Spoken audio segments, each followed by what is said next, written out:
Hello, everybody, and welcome to episode 5 of the Travel Bug Girls podcast. Exciting. So, today we are going to talk about, is it really a bargain? So, I'm here with Tina, Cassie, Heather, and me, Kimmy. I'll be your host today. And today we're going to dive deep into the world of travel bargains and uncovering the hidden costs that can turn your dream vacation into a nightmare. And I think we all know someone that has happened to or that has happened to us. Let's start with why we are all attracted to bargain travel. Everybody's on a budget. Well, most of us are on a budget and we like to save money where we can. And so I also think that like bargain travel, all the websites and apps and everything now, it's like a big thing that are always advertising to people as, you can get the best deal here, get a discount on your hotels, your flights, your whatever, your car rental. Everybody wants to save a dollar, especially in this economy. We want to travel, but we want to travel on a budget. And so those things kind of draw you in. There's, also like flash sales, last minute deals, budget airlines. I know we have seen a lot more of that in recent years. Sometimes all inclusive packages, third party sites, like I said, just so many bargain vendors, I guess, out there kind of clamoring for our attention. And everything sounds really good. But I think as we've all learned, there are hidden costs to bargain travel. So let's talk about that. I know, Cassie, this is something you brought up in one of our past episodes is hidden fees. So let's talk about hidden fees. Where are you guys seeing hidden fees, especially where it relates to bargain travel? Anybody? Airbnb cleaning fees. People Yes. love to say, I found this on Airbnb and it's so much cheaper than the price that you quoted me. But when you break down the cleaning fees, maybe sometimes I've seen them as high as $600 on top of that cheap room or that cheap house. And by the time you pay an additional $600, you could have stayed in a really nice hotel for that. Yeah, for sure. That's generally where I see a large fee like that. We travel a lot of budget airlines. There's a lot of hidden fees in budget airlines. It's kind of a love-hate relationship. We love a $49 trip to Disney, but when you're paying $30 per bag, there's a fee if the bags are too heavy, that kind of thing. That's another popular hidden fee. That's the one that I was thinking about because we also fly. When we fly like to Florida, Orlando, it's usually on a budget airline. I won't name names, but sometimes our bags are as much or more as our ticket. And then you also have to pay if you want to pick a seat to sit together. So those things add up really quick. And next thing you know, you're paying $250 a ticket for your $49 ticket. It's true. It's true. I was pricing flights. I've been actually pricing a lot of flights lately for clients. And this week it came up. There's a family of 4 that's traveling to Europe. And the initial, when you do a broad spectrum look at pricing, the first prices that come up as the most affordable might be in the $600 range. And you get all excited. Oh my gosh, we can fly to Europe for $600. That's amazing. Because the traditional pricing in our region would be more like $1,200. So you're talking half price. That's a sale. That's huge. And so you get all excited. But then when you really dig into it, no luggage. Who can go to Europe for a week and a half and not take luggage? You know what I mean? And they have kids they're taking and they want to buy souvenirs. So they're definitely going to have to pay for luggage. Then they have children. So they want to sit together. So now we're paying extra to sit together. So by the time it's all said and done, it makes more sense to book one of the flights that maybe had a starting price closer to $900, but you get to choose your seats. It comes automatically with some luggage, and you're on a carrier that's more reliable, maybe. So sometimes, you really have to catch that kind of stuff. And taxes are a huge thing too, like broadening. We learned that when we first started traveling extensively, that certain airports have lower taxes. So their flight prices are always lower than other surrounding options. So sometimes it's worth it to drive a little ways to go to an airport like that that's going to have automatically lower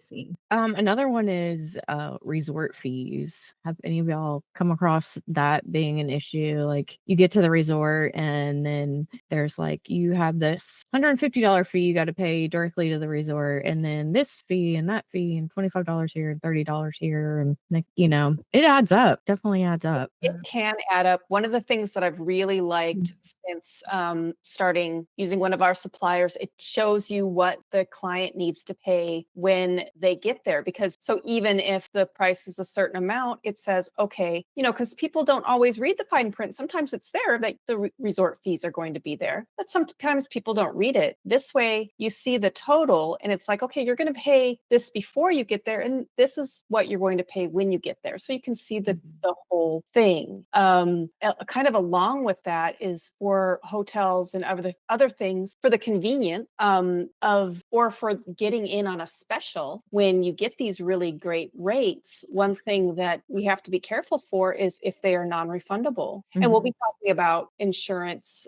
later in a different podcast. But it's great if you get this super cheap rate. It's like 60% off, but it's because it's a special and you can't cancel it and there's no change. There's and sometimes you get lucky and they'll release it, but most of the times it says non-refundable. Yeah, that was airlines. A lot of airlines, if you need to change your flight at the last minute, you've got to pay a change fee. Not all, but most of them you have to pay a change fee. And so there you go, another extra expense. So cruise lines too, though. Cruise lines will, nickel and dime you really. Yes.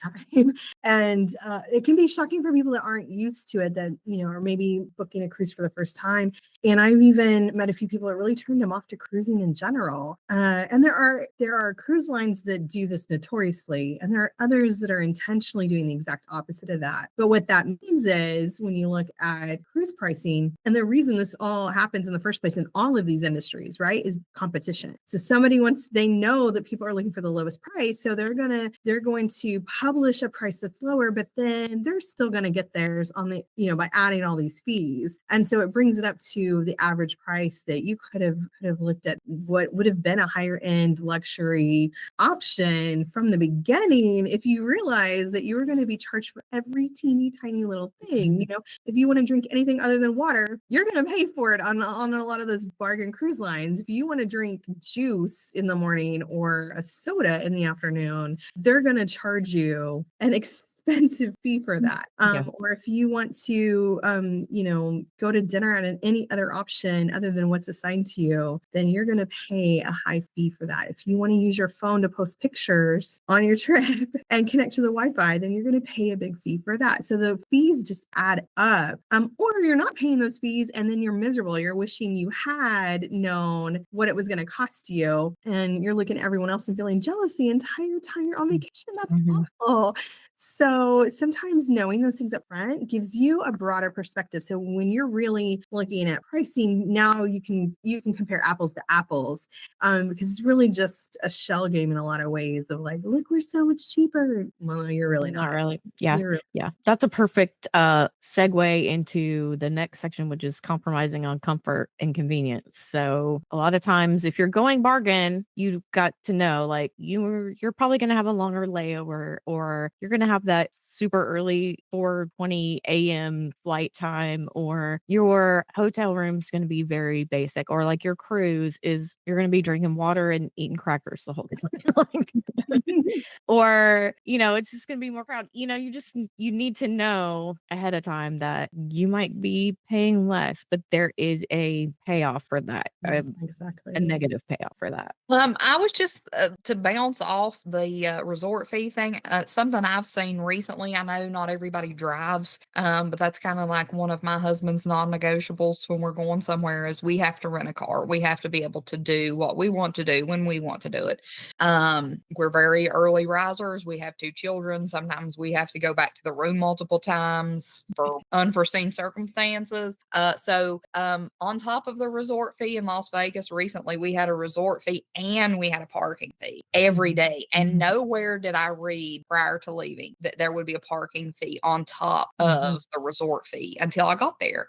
And that was like $30 a day. And, that's not a whole lot off the top. But I mean, if you stay there for a week, that's a couple hundred extra dollars. That really adds up. So we've seen the issue with the parking become kind of a hot thing over the last couple of years.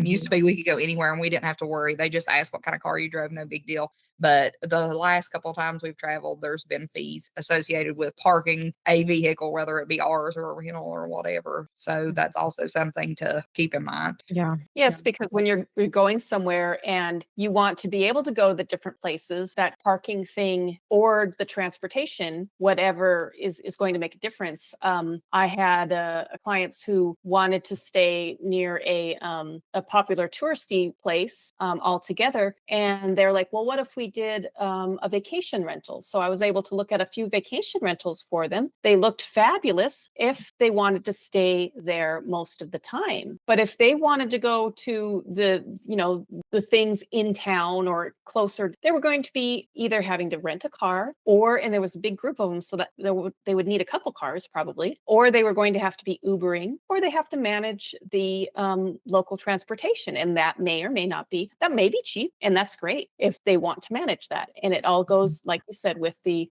comfort, convenience, and what we're going to talk about later, time. Yeah. It's a major issue in European travel as well. The same thing, that you can look like you're saving money by staying, let's say, for example, out near the airport, where there's free shuttles, and you think, oh, I've got this hotel, I'm going to get a free shuttle from the airport to my hotel. And look how much cheaper the prices are out here than the ones that are in city center. And then we'll just take the train in, or we'll rent a car to go in, or we'll, hire an Uber that afternoon to go into the city. And the reality is you're going to spend hundreds of dollars a day and lose hours literally out of your day, every single day, going back and forth. So in the end, you really didn't save money, and you took that time out of your vacation that you could have spent more enjoying the city, trying to just manage transportation every single day. It can be extremely stressful, in addition to expensive. Yeah. Great point. And that kind of brings us to our next point. It was like the time and the money it's going to cost you for your bargain. Like, first of all, you're going to be spending hours searching for deals and vetting deals, and this, going through different sites to check this deal and that deal. And we all know that you can really go down the rabbit hole.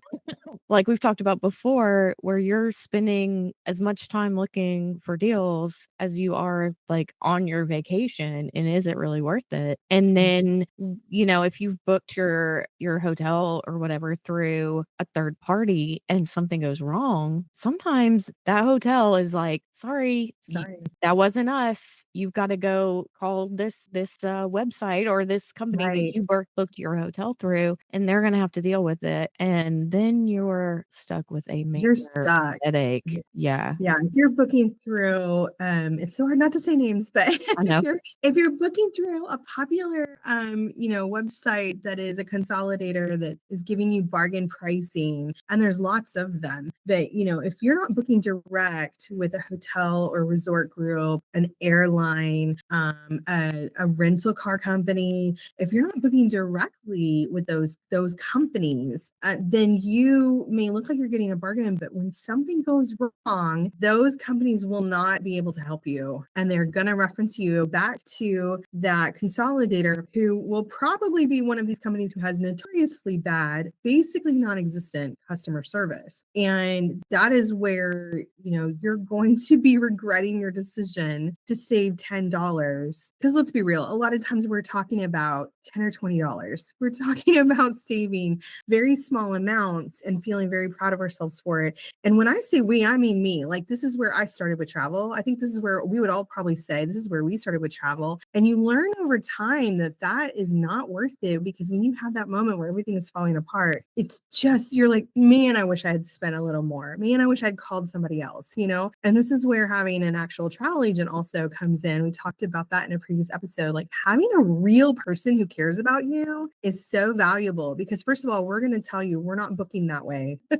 And second of all, when things do go wrong, you have a real person to call or message and say, this is happening. I don't know what to do, you know? Yeah. But even with that, like with airlines, I'm telling my clients when they ask me to book their flight, you know, I will help you with this. But even if I'm booking your flights, I'm booking directly with the airline using your name and your contact information so that it looks like you booked it. And that way, when something happens, because airlines is where it's most likely to fall apart, when something happens, you can easily get the help you need from their customer service because they're not going to talk to me, just like they're not going to talk to, you know, the third party booking consolidator. So you really want to have the direct access to help when you need it.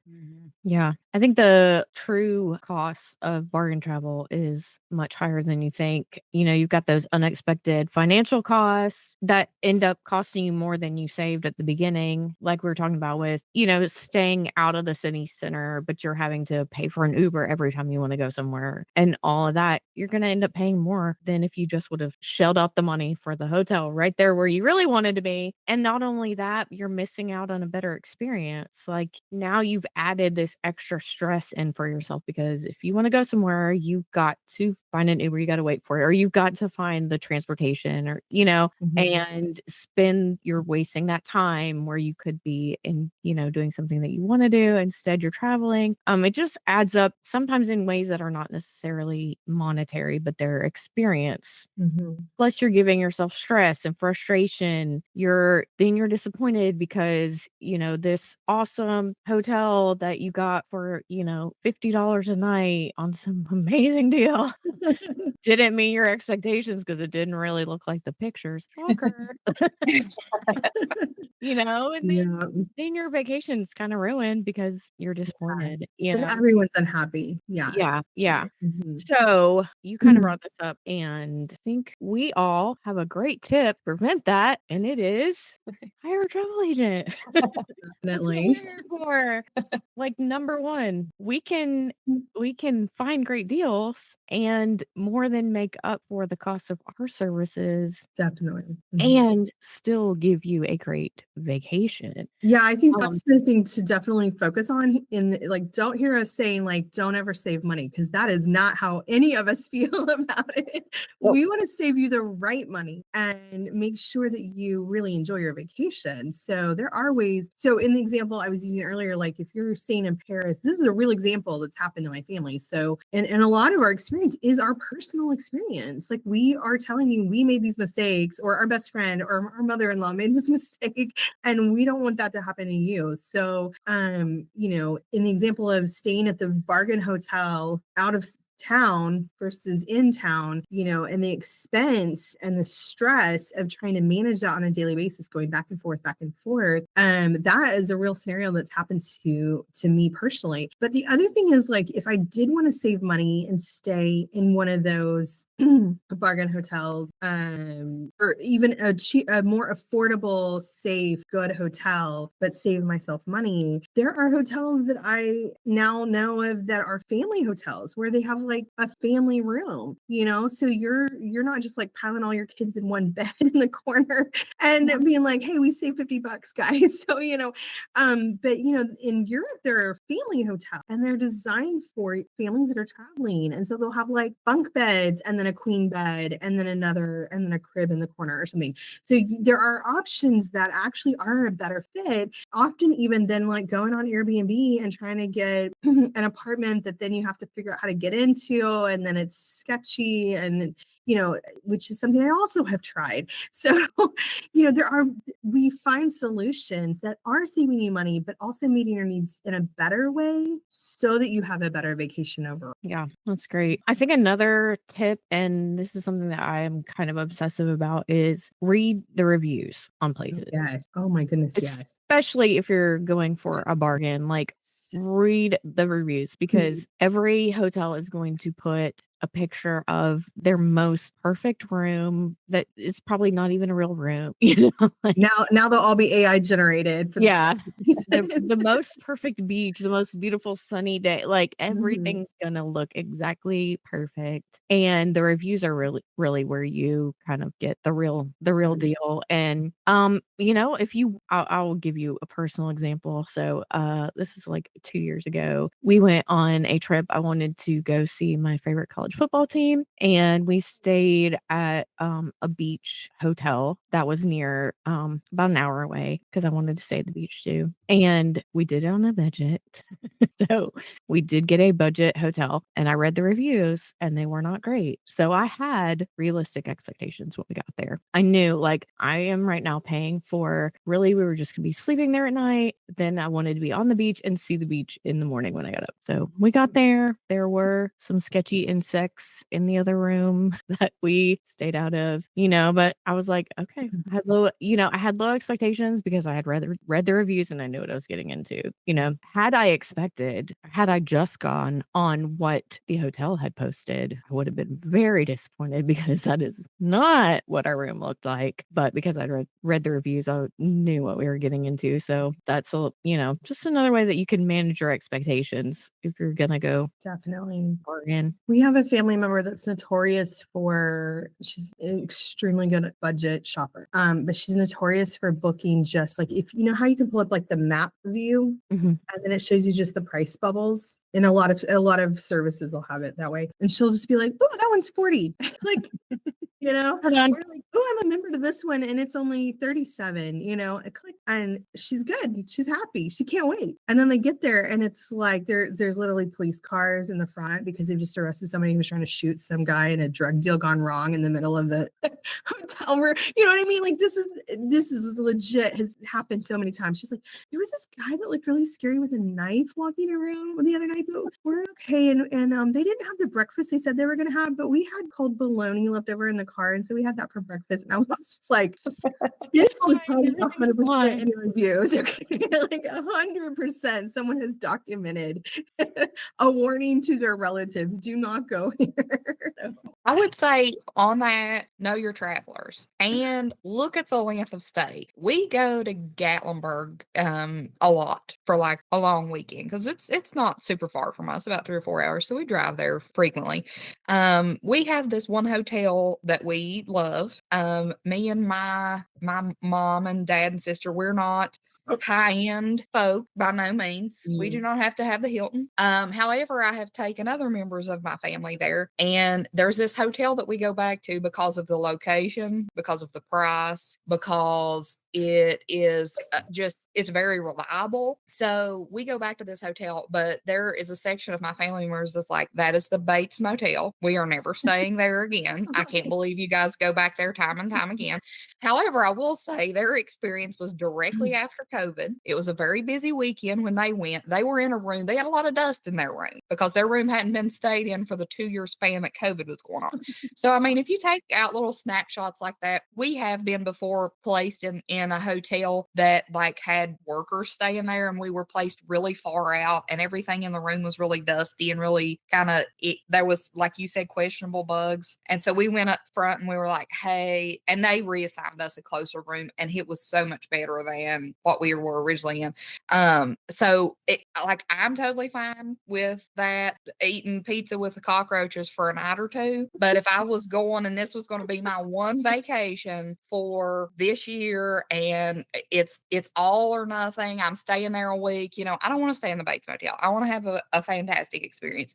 And if you're a family on a budget and you're counting on that breakfast, which we do, then you need to make sure that's going to happen. And like you said, like the breakfast is actually going to be there. And, it's not just a sometimes and maybe, and if you get there right at 6, they're going to have something, but then they're not going to have it at 7 kind of deal. So those are all important things that you need You need to know your client. Are they bougie? Are they a bougie client? Are they got a champagne taste on a beer budget? So we have to look that's part of your trust in a travel agent is we make these mistakes so you don't have to. Right. Yeah. I think like if you're going to travel on a budget, you've got to be flexible and you've got to do your research. And that is, again, coming back to where having a travel agent is really going to be helpful because you can still do it on a budget, but like we do the research for you. So you don't have to spend all that time, and we connect with people. We find out people who have been there firsthand and get that firsthand knowledge. And Yeah. And we might not find the cheapest rate. And for all the things that we've just talked about, it may not be the cheapest. It may not be a good fit for you.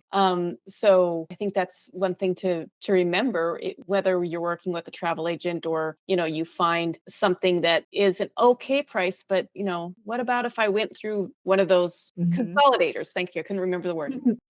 Then just remember it might not be what looks the cheapest on the surface. Yeah. We've gone over some good points. Like, is it going to be a bargain? Are there going to be fees? Are you going to spend hours and hours of time traveling back and forth and paying that extra money? Are you giving up comfort? Are you giving up convenience? Are you going to be stressed out your whole vacation because you went for a bargain and it didn't go, the way you wanted? So can you travel on a bargain? Yes. Do you have to be careful and be smart when you're doing it? Absolutely. Thank y'all, everybody, for joining us today. We always close with, where are you traveling in your mind this week? So give me what you got.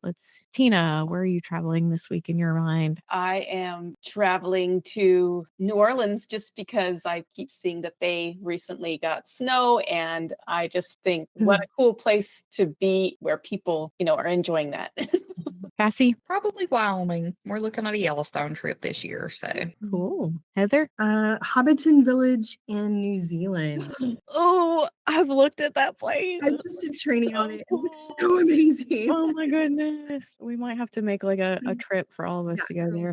Let's go. Yeah. My mind's on Brazil. So I'm working on a senior trip for my niece. And so that's where I've been looking at, and it looks amazing. So you guys can share your answer with us on Facebook under this week's podcast question at facebook.com/travelbuggirls. You can find us on your favorite social media by using @travelbuggirls. And you can join our VIP group. You'll find us on Facebook groups under TBG Travelbugs or at facebook.com/groups/TBG Travelbugs. Thank you for joining us today.